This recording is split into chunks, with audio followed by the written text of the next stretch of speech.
Hello बच्चों, let's see the following question. A potentiometer wire AB is 100 cm long and has a total resistance of 10 ohm. Question में दिया गया है कि AB एक wire है जिसकी लेंथ दी गई है 100 cm, उसका टोटल रेजिस्टेंस कितना है 10 ओम है. If the galvanometer shows zero deflection, अगर गैल्वेनोमीटर जीरो डिफ्लेक्शन शो करता है एट पोजीशन सी पोजीशन पे, then find the value of unknown resistance R. हमें क्या करना है, इस कैपिटल R का वैल्यू फाइंड आउट करना है. First of all we will talk about the key concept of the question. इस क्वेश्चन में यूज की कॉन्सेप्ट क्या है. तो इस क्वेश्चन को सॉल्व करने के लिए हम सिंपली ओहम्स लॉ अप्लाई करेंगे. तो ओहम्स लॉ के अकॉर्डिंग पोटेंशियल V किसके इक्वल होता है, I इंटू R के इक्वल होता है. ये लॉ अप्लाई करके हम इस क्वेश्चन को सॉल्व करेंगे. अब कैपिटल R की वैल्यू फाइंड आउट करनी है. उसके ऊपर एक हमारे पास सेल लगा हुआ है 5 वोल्ट का जिसका इंटरनल रेजिस्टेंस 1 ओम है. एक हमें दिया गया है 10 वोल्ट का सेल जिसका वोल्टेज कितना है 10 वोल्ट है.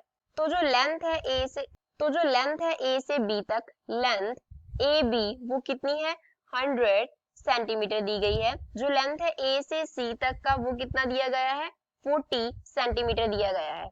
अब अगर हमें A एंड C के बिटवीन पोटेंशियल फाइंड आउट करना हो, बिटवीन A एंड C के between potential difference find out करना हो तो वो कितना होगा, पोटेंशियल डिफरेंस तो वो इक्वल होगा जितना टोटल हमने वोल्टेज अप्लाई किया हुआ है इसको हम कैपिटल E मान लेते हैं. कैपिटल E कितना है डिवाइड बाय AB का टोटल लेंथ कितना है उसको वो डिवाइड हो जाएगा, मल्टीप्लाई क्या हो जाएगा, AC कितना है तो E का वैल्यू कितना है 10, AC का वैल्यू कितना है 40, AB का वैल्यू कितना है 100. तो इसको सॉल्व करने पे जो पोटेंशियल डिफरेंस आएगा वो आएगा 4 वोल्ट. अब C पॉइंट क्या है, बैलेंस्ड पॉइंट है. C point is balanced point. Balance point का मतलब है कि गैल्वेनोमीटर में जो डिफ्लेक्शन है, जो इसमें करंट फ्लो कर रहा है IG वो कितना है, जीरो के इक्वल है. IG जीरो है.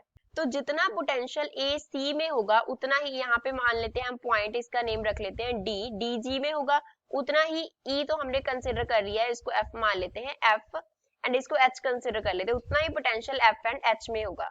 तो जब C बैलेंस्ड पॉइंट है तो पोटेंशियल होगा जो AC के अक्रॉस वो इक्वल होगा जो पोटेंशियल है अक्रॉस DG वो इक्वल होगा जो पोटेंशियल है अक्रॉस FH. तो R कैपिटल R के अक्रॉस जो पोटेंशियल आ रहा है वो कितना आ रहा है 5 volt.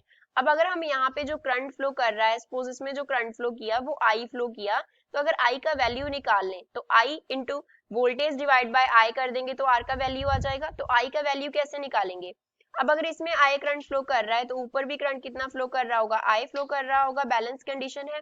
Then we can write 5 volt है तो क्या लिख सकते हैं, जो वोल्टेज होगी across point D and G वो किसके इक्वल होगी 5 माइनस I इंटू R के इक्वल होगी. R क्या है, इंटरनल रेजिस्टेंस है, तो यहाँ पे वैल्यू सब्स्टिट्यूट कर देंगे.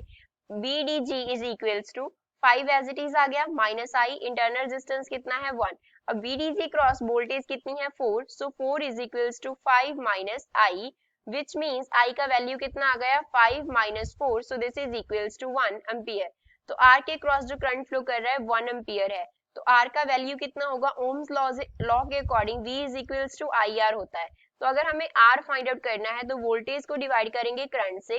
वोल्टेज कितना है जो FH पॉइंट्स के बिटवीन है, so it is equals to 4/1 which means resistance का वैल्यू 4 ओम होगा.